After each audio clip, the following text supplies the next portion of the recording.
विद्यार्थी मित्रांनो नमस्कार. पहा BEd CET. आता प्रथमतः BEd CET ही जी एक्झाम आहे तर ती घेत असताना एखाद्या CET सेलला प्रायव्हेट कंपनीकडे टेंडर द्यावं लागते आणि पोरांच्या भविष्याला घोडे लावण्याचं काम करावं लागत असेल आणि त्याबद्दल बोलताना जर केवळ आमच्या इन्स्टाच्या एखाद्या ID बंद होत असतील तर काय होईल माहिती का, ID बंद करू शकताल तुम्ही, दाबदडपण आणू शकतात, पण विचार मारू शकत नाही. तुम्हाला नव्यानं प्रशासनाला किंवा सरकारची बाजू घेत असताना विद्यार्थ्यांच्या भवितव्याशी खेळणारे जे बी असेल त्यांना घोडे लावायला आम्ही नव्यानं पुन्हा मैदानात उतरणार. त्याचं मूळ कारण काय आहे की हा जो व्हिडिओ याचा हे 2 दिवस आमची जी बेजारी झाली त्याचं एक कारण सांगतो. BEd CET घ्यायची आहे. CET देणार कोण आहे? वय वर्ष 30 क्रॉस असणार. ह्या देशात 42 वर्ष शिकल्यावर 44 वर्षी नोकरी लागती आणि 49ला लग्न होते आणि 58ला ते मरते. ही व्यवस्था या देशात आहे. म्हणजे विदेशामध्ये तरुण लोक सरकार चालवतात, म्हाताऱ्या लोकांना पेन्शन देतात, इथं म्हातारे सरकार चालवतात आणि तरुणांना टेन्शन देतात. आता हे जे तरुण वर्ग आहे हा BEd CET घेणार. CET घेतल्याच्या नंतर एवढं सोपं नाही, पुन्हा CET घेणार, त्याच्यानंतर TET घेणार, TETच्या नंतर TET घेणार आणि ते 44ला नोकरी लागणार. 16,000वर 3 वर्ष त्याला घासायला लागणार, 51 वर्ष त्याच्यात जाणार.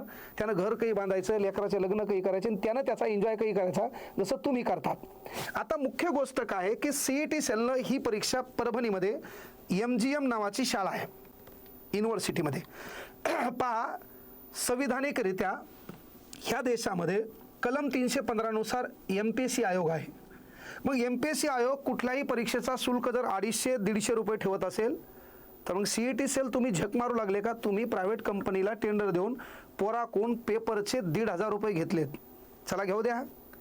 त्यानंतर महत्त्वाची गोष्ट, सेंटर अशा ठिकाणी आढळण्यात ठेवलंय की बसस्टँडपासून त्या लेकराला जाण्यासाठी ऑटोवाल्यानं 200 रुपये घेतलेत. मला आंदोलन करून इथं स्टंटबाजी होऊन तुमचा एखादा रुमाल घेऊन तुमचा प्रचार करून माघाल्या दरवाजानं तुमच्या सभागृहात तुमच्या मांडीला मांडी लावून भिकारचोट विचार व्यक्त करायचे नाहीत. ही गोष्ट आवर्जून लक्षात घ्या. पण ज्या पोरांच्या भरोश्यावर आम्ही नवीन बॅच टाकतो, फॉर्च्युनरमध्ये फिरतो, तर त्या पोरांनी काहीतरी आपल्याला दिलंय, त्यांच्यासाठी काहीतरी द्यावं लागते, हा उद्देश होता.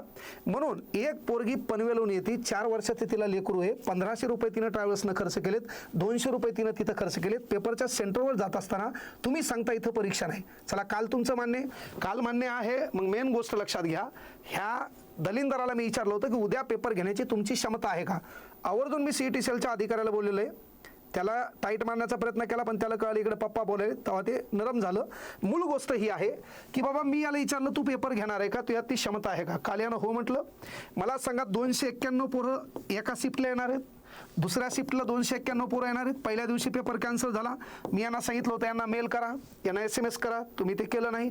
CET सेलचा याचा कोणासोबत कॉन्टॅक्ट नाही, ऑनलाईन टेंडर भरलं असेल.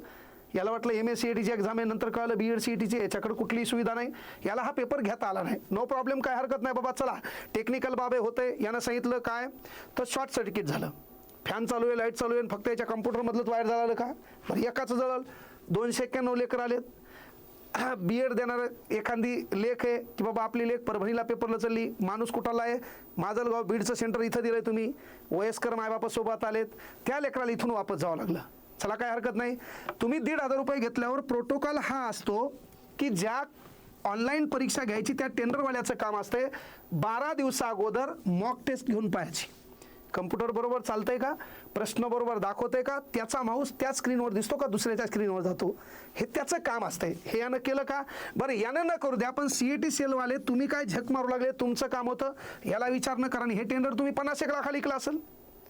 मग याच्याकडे या प्रत्येक पोराचे 1500 रुपये तुम्ही घेणार, 3 दिवस त्यांचे पेपर ठेवणार आणि 3 दिवस पेपर ठेवल्याच्या नंतर त्या सेंटरला जर पिण्याचं पाणी नसेल, त्या सेंटरला त्या ठिकाणी आलेल्या महिला आहेत त्यांच्यासाठी वॉशरूम नसेल आणि मग या विद्यार्थ्याबद्दल आम्ही बोलायचं नाही, तर मग खऱ्या अर्थानं तुम्ही जे काम नाही केलं त्याबद्दल चांगलं बोलायचं का? तशी तुमची इच्छा असेल तर तेही सांगा, है ना. जसे तुम्ही भाडोत्री मीडिया चालवणारे लोक ठेवलेत, पण जे निर्भीड लोक आहेत तुमची इच्छा आहे त्यांनीही तसेच बोलावं. तर मग ह्या मुद्दा काय? आजही झालं, दुसरा दिवस इथं PI साहेबांनी विचारणा केली, त्यांनी सांगितलं उद्या आम्ही पेपर घेऊ शकतो, तो पेपर घेऊ शकला नाही. पहिल्या दिवशी चला पोरं शांत चित्तानं मी चांगलं कन्व्हिन्स केलं, चला बाबा आपण पोरं शिक्षक होणार आहेत, ज्याला शिक्षकाला देशाचा चौथा म्हणजे पिढी चालवणारा घटक म्हणतात. म्हणून संविधानाचं पालन करणारा तू घटक आहे, राष्ट्राची संपत्ती आपल्याला आपली समजता आली पाहिजे. पण एवढं होऊन त्या लेकरांचं नुकसान झालं, लेकरं वापस गेले. अक्षरशः काही लेकरांना ऑटोनं जायला पैसे नव्हते. तुमच्याकडं 7 पिढ्या पुरेल एवढी प्रॉपर्टी असते, पण एखाद्यानं 500 रुपये कमवून परीक्षेच्या माध्यमातून, शिक्षणाच्या माध्यमातून घराचं चित्र बदलण्यासाठी तो इथं आलेला असतो. ही व्यवस्था आम्ही डोळ्याने पाहिली. लेकरं पहिल्या दिवशी वाटं लावले. त्यानंतर आज आम्ही कलेक्टर ऑफिसला गेलो. कलेक्टर ऑफिसला गेल्यावर तुम्ही पहिल्यांदा गेट लॉक केलं. मला सांगा, शिक्षण घेत असताना ह्या लेकरांवर तुम्ही त्यांच्या प्रश्नाचे उत्तर देत नसाल, तुम्ही चुकल्याच्या नंतरही 1500 रुपये घेत असल्याच्या नंतर, त्यानंतर सेंटरवर आल्याच्या नंतर तुमच्या कम्प्युटरवर 1 क्विंटल धूळ आहे, ते कम्प्युटर चालू नाही, त्याच्यात पोराचा पेपर होत नाही, तर हे लेकरं भविष्यात का सरकारच्या ध्येय धोरणाच्या विरोधात जाऊन नक्षलवादाकडे वाटचाल करणार नाहीत? ह्या लेकरांच्या मनात देशाच्या व्यवस्थेबद्दल राग का येणार नाहीत? तुम्ही देशाबद्दलचा अभिमान यांच्या डोक्यात पेरणार कसा? जर या देशात परीक्षा देताना ह्या अडचणी असतील, नोकरी तर लांब आहे, ही एक साधी परीक्षा आहे, BEd CET म्हणजे लय मोठी गोष्ट नाही, पण पोरग आलंय कुठून? 150-200 किलोमीटरहून. ह्या लेकरांच्या भविष्यासोबत खेळण्याचा तुम्हाला कुठलाही अधिकार नव्हता. म्हणून आम्ही कलेक्टर ऑफिसला गेलो, निवेदन दिलं, सर्व झालं, पण त्याच्यातून फलित काय झालं? आम्हाला सोबत नितीन भाऊ होते, आमच्या उपमहापौर गणेश भाई देशमुख यांनाही आम्ही बोलवलं होतं. पण विषय काय माहिती आहे का, की ही जी व्यवस्था आहे, CET सेलला आम्ही तारीख दिली आहे, अधिकाऱ्यांसोबत बोललो की लेकरांचं नुकसान होणार नाही, 30 तारखेला तुम्ही पेपर घेणार आहेत. पण दुसरा एक पुन्हा प्रश्न आहे, त्याच 30 तारखेला पोरांचे पेपर चालू आहेत, BA BCom BScचे. जर दोन्ही पेपर एक आले तर मग तुमच्याकडे भरलेले 1500 रुपये असून देखील एक तर त्यांना BSc BEdचा BSc BA BComचा पेपर द्यायचा नाही का तुमचा द्यायचा? बरं तुमचा द्यायचा, मग त्यानं वर्षभर तिकडली फीस भरली, त्याचं काय? बरं त्यांचा द्यायचा तर तुमचे 1,500 भरले, त्याचं काय? बरं त्याच्यानंतर 1000 पोरगं येऊन वापस गेले, उद्या येणारं पोरगं पुन्हा येऊन वापस जाणार आहे. त्या ठिकाणी तुम्ही गेट लावले, बाहेर पोलीस उभे केलेत, जो हे पोरं दहशतवादी आहेत, ते अंगावर चढणार आहेत. अरे ही ट्रीटमेंट जर विद्यार्थ्यांना भेटत असेल तर बाकीवर किती अन्याय होतो ते अन्याय समोर येत नाहीत. मग हे बाजू मांडायची कोणच नाही. मग याचा अर्थ काय, की आम्ही जर विद्यार्थ्याची बाजू घेत असेल तुम्ही त्याच्यावर ॲक्शन घेतात. बरं ॲक्शन लिगली पण नाही. आणि म्हणून विनंती एक CET सेलला या व्हिडिओच्या माध्यमातून आमची एक ताकीद आहे, जर 30 तारखेला पेपरमध्ये कुठलाही सावळा गोंधळ दिसला, त्या ठिकाणचं कम्प्युटर चालू नसलं दिसलं, विद्यार्थ्यावर केसेसच्या धमकी द्यायची गरज नाही. तुमचे कम्प्युटर फोडायला सर्वात पहिले विठ्ठल कांगणे असेल, ही गोष्ट आवर्जून लक्षात घ्या. त्याच्यानंतर सर्वात पहिले विनंती तुम्हाला ही CET सेलला, हा व्हिडिओ तुमच्यापर्यंत पोहोचल, ह्याच्याकडे टेंडर दिसलं न पाहिजे.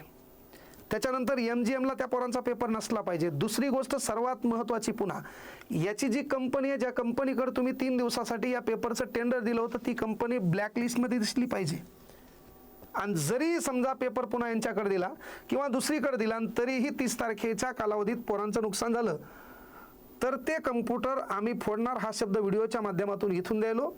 कारण केवळ बॅच टाकणे, पोरं बोलवणे, पोरांचा पैसा मिळवणे, त्याच्यातून गाड्या घोड्या घेणं म्हणजे शिक्षकाची व्याख्या नाही. त्याला विद्यार्थ्याची समस्या स्वतःची वाटली पाहिजे. ती वाटचाल आम्ही आत्तापर्यंत करत आलो. विनंती एकच आहे CET सेलला, लेकरांचं नुकसान होणार नाही, लेकरांच्या भवितव्यासाठी तुम्ही खेळणार नाहीत एवढी काळजी घ्या. परीक्षा चांगल्या पद्धतीने घ्या, वस्तुनिष्ठ घ्या, पारदर्शक घ्या आणि लेकरांचं भवितव्य उज्ज्वल कसं होईल याकडे प्रशासनानं लक्ष द्या.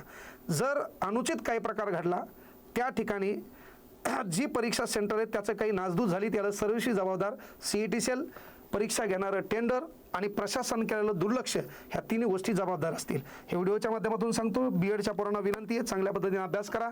एक परीक्षा म्हणजे आपलं आयुष्य नाही, लय मोठा ताण घ्यायची गरज नाही. धन्यवाद. जय हिंद, जय महाराष्ट्र.